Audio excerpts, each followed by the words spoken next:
2014 manifesto of the United Progressive Party.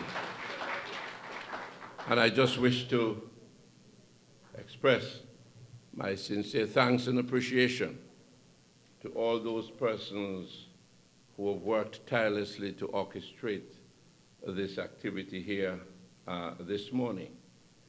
May I recognize Reverend Sean Roberts.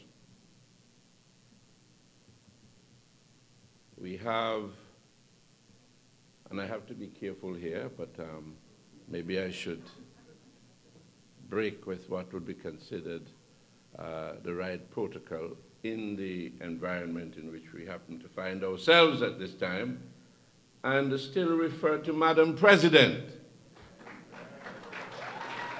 the Senate, Evelyn Francis, and to Madam Speaker of the House of Representatives, General D. Giselle Isaac. Of course, the members of my cabinet and colleagues, other parliamentarians,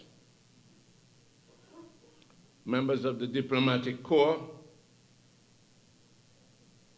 members of the business community, members of the executive of the United Progressive Party, chairpersons and members of the constituency branches,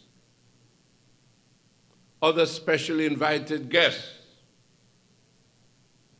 brothers and sisters, fellow Antiguans and Barbudans, and friends of Antigua and Barbuda.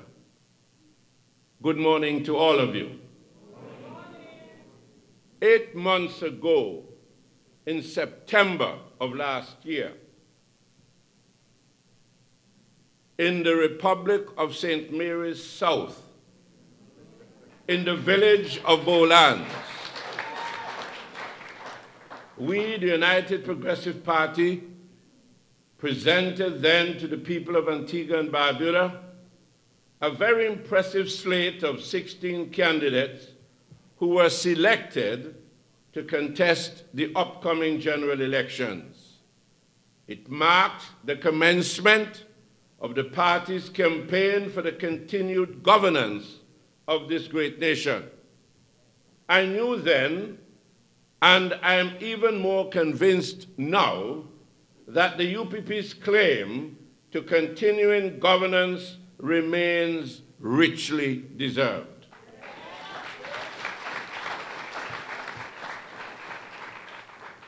Since that date, we have engaged in an ongoing drive to engage with the public.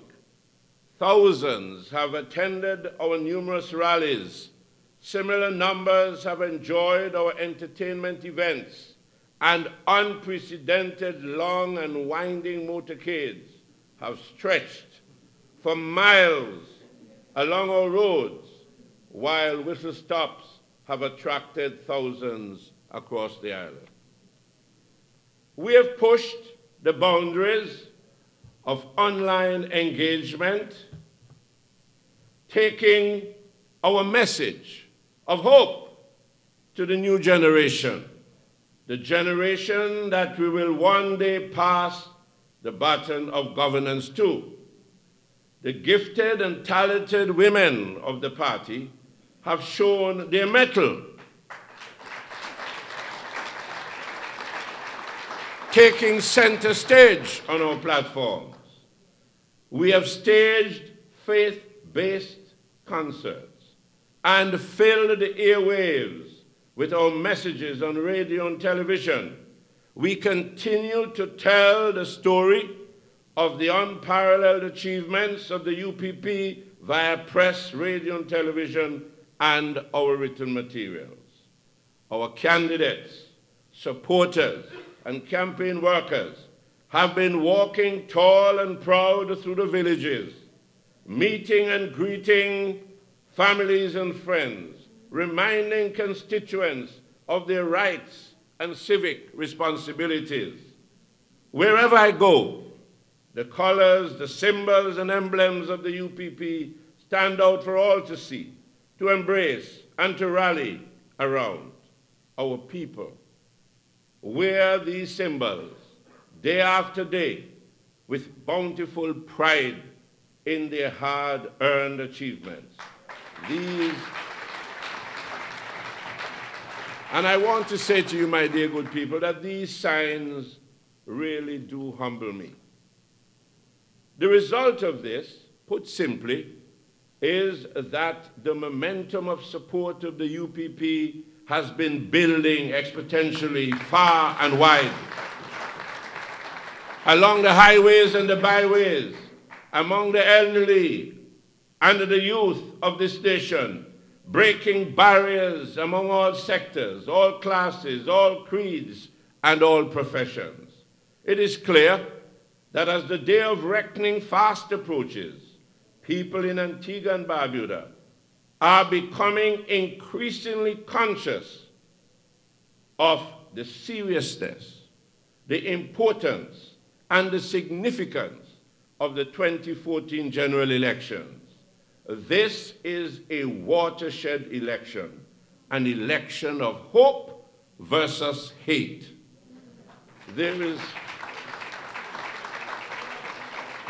absolutely no denying the fact that now more than ever before, the future of our nation is at stake.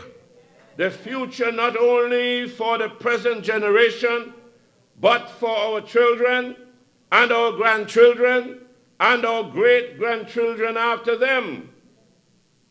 Compared to the elections of 2004 and 2009, this is undoubtedly the most critical that we have faced.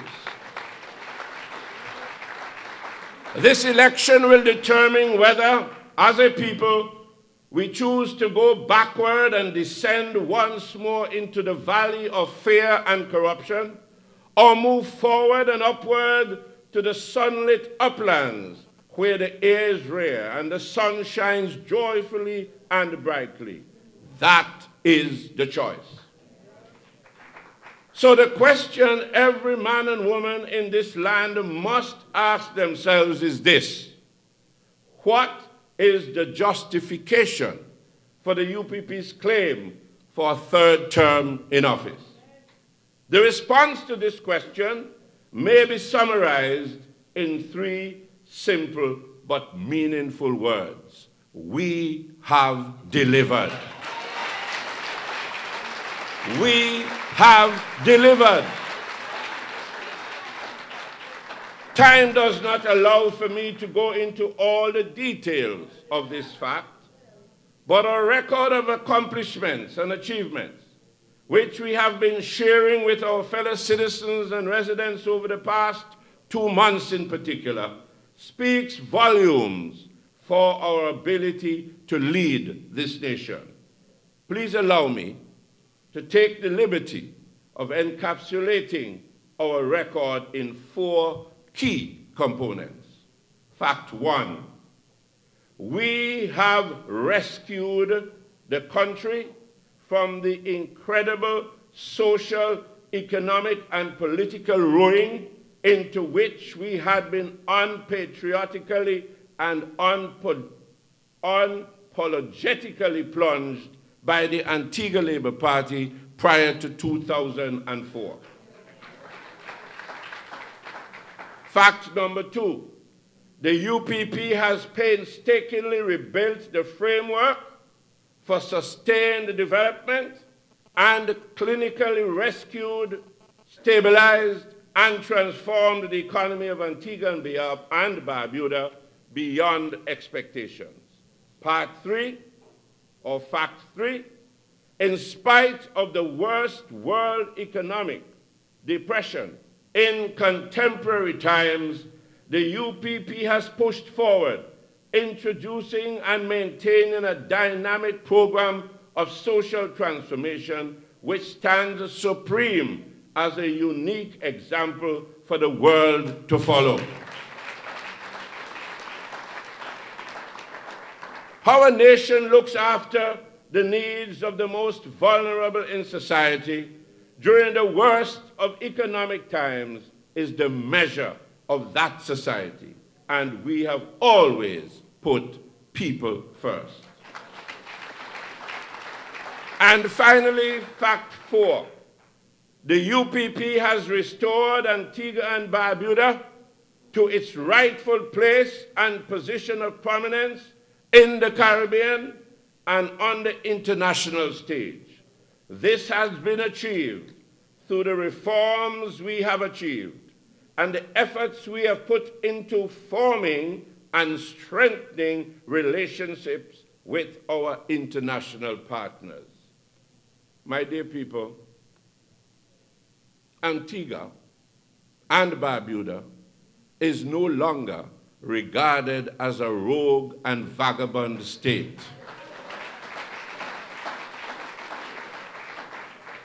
Antigua and Barbuda is now highly respected among the Committee of Nations, thanks to the United Progressive Party.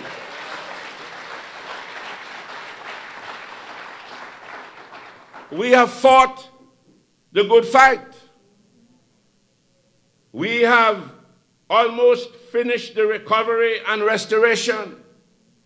We are going beyond restoration into a new era of advancement and prosperity for our nation. And now the time has come for all of us to join hands and transition to this new society.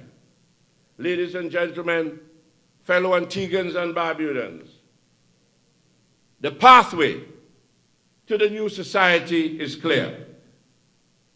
Over the past 10 years, we have listened to you, and we have listened a great deal and learned a great deal.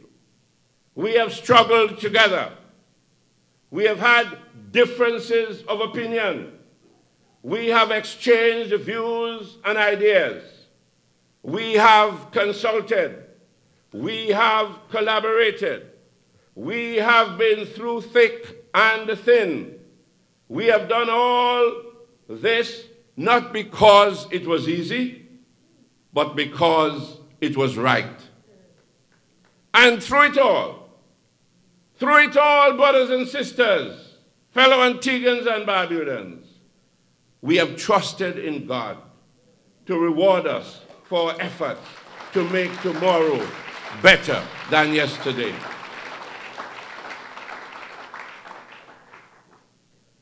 We have consulted with our regional and international friends and with you, the people, our people, whether you're in rural West or in St. George, in rural North, in St. Paul's, in Jennings, Potter, Sweets, All Saints, and all over this country.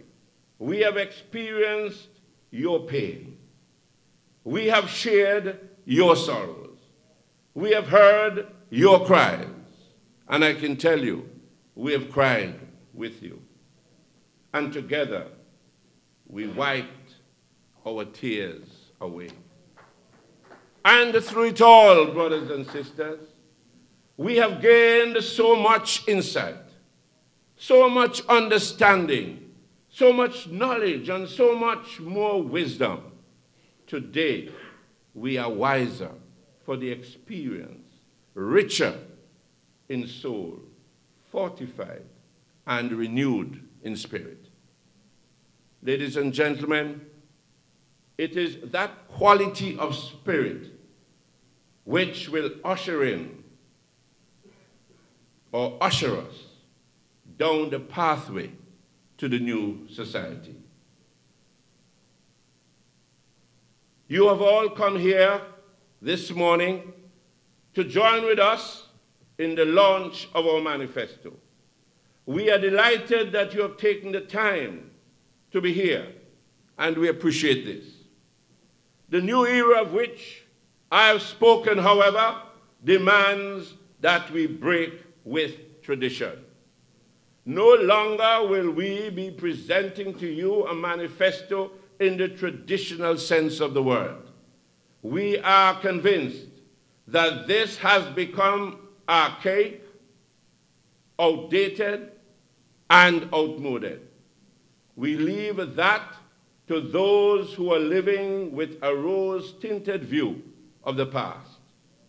Time is rushing forward, and so have the philosophies and practices which have dominated our lives in the past. The time has come to move forward. The world is moving on, and we have to keep pace with it, or even move ahead of it. We have studied long and hard.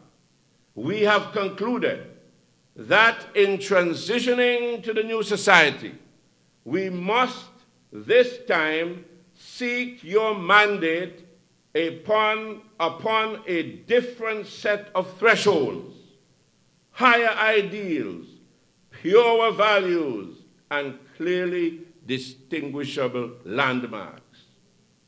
The times call for doing things differently, doing them smarter, in a more visionary and a more collective way. So how have we put together this prescription? We have enshrined all your wishes, all your dreams, all your ideas, views, and representations into a document that is yours. It belongs to you. It comes from you, and it is what you will hold us to after you return us to office on June 12th.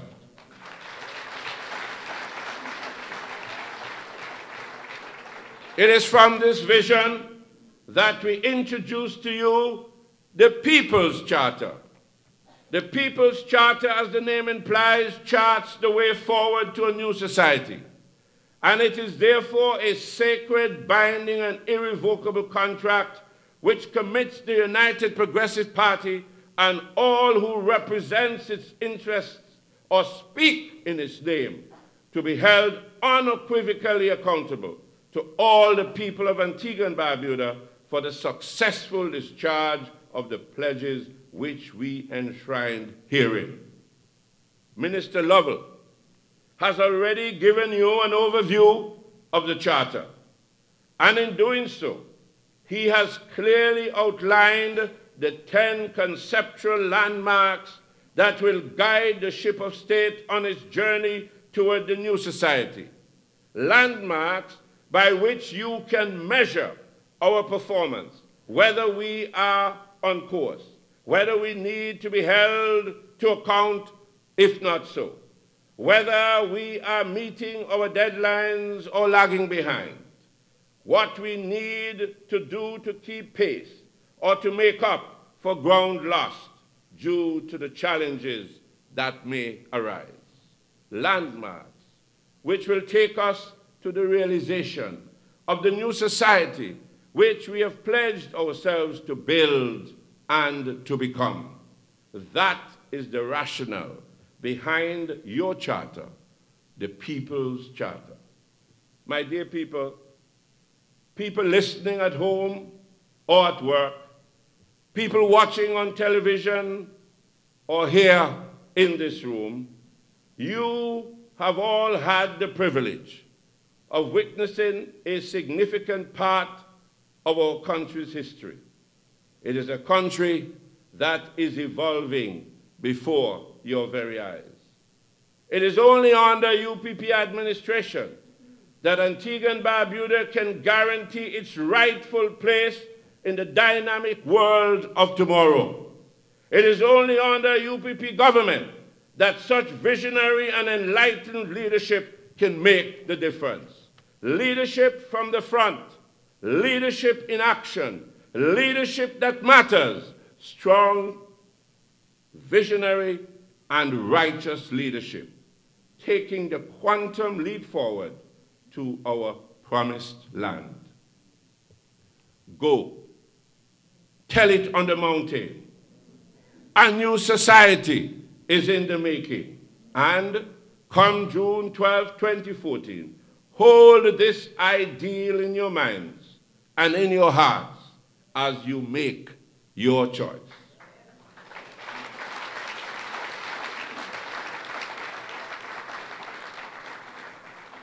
The UPP has tilled the soil, and the people of Antigua and Barbuda are poised to reap the harvest.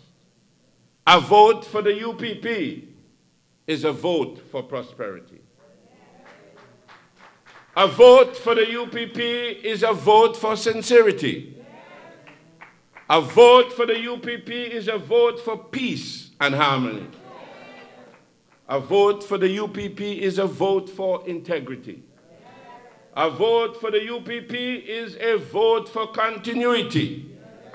A vote for the UPP will transition us all into the new society.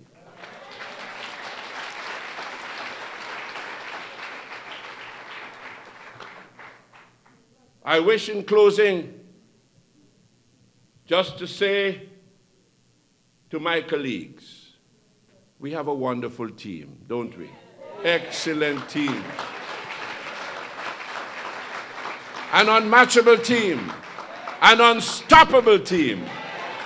And my dear good people, we have already been presented to you, but I just want to reinforce that presentation. I want all my candidates, my colleagues, to stand again. Stand again where you are.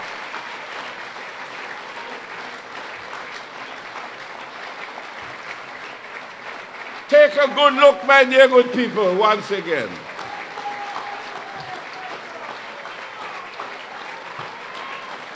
And particularly, and I have to say this, I'm sorry, particularly those three wonderful ladies in the midst. Oh my, how refreshing, how revealing, how wonderful it is. Oh yes, the new society. With you and the people of Antigua and Barbuda and this wonderful team, we are definitely transitioning to the new society. We need to make sure that June 12th, which is the day of reckoning, is a day that will go down in history. Because I don't know if a lot of us recognize what will happen on the 12th of June when the United Progressive Party is elected for the third term in office. And your humble servant, we will be creating political history. Do you realize?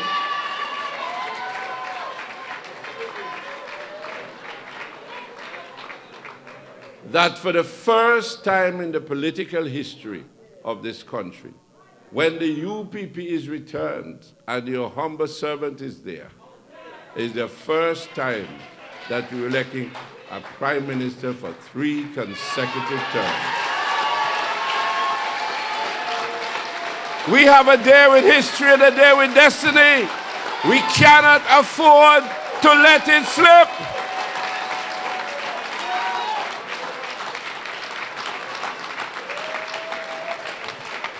So I want to thank you, ladies and gentlemen, brothers and sisters, and even comrades who may be listening, watching, for the opportunity to have spoken to you on this historic occasion, and to say to all of us, my dear good people, that we have to make sure that what we say we want to see happen, happen.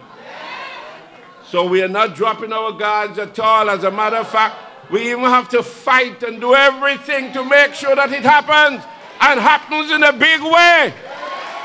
In a big way. You understand what I'm saying when I say in a big way? Very well. Very well. This victory must be so sound, must be so emphatic, must be so tremendous that the whole world will look up and say that this is the defining moment in the history of Antigua and Barbuda. May Almighty God continue to bless us and bless the nation of Antigua and Barbuda. Thank you very much.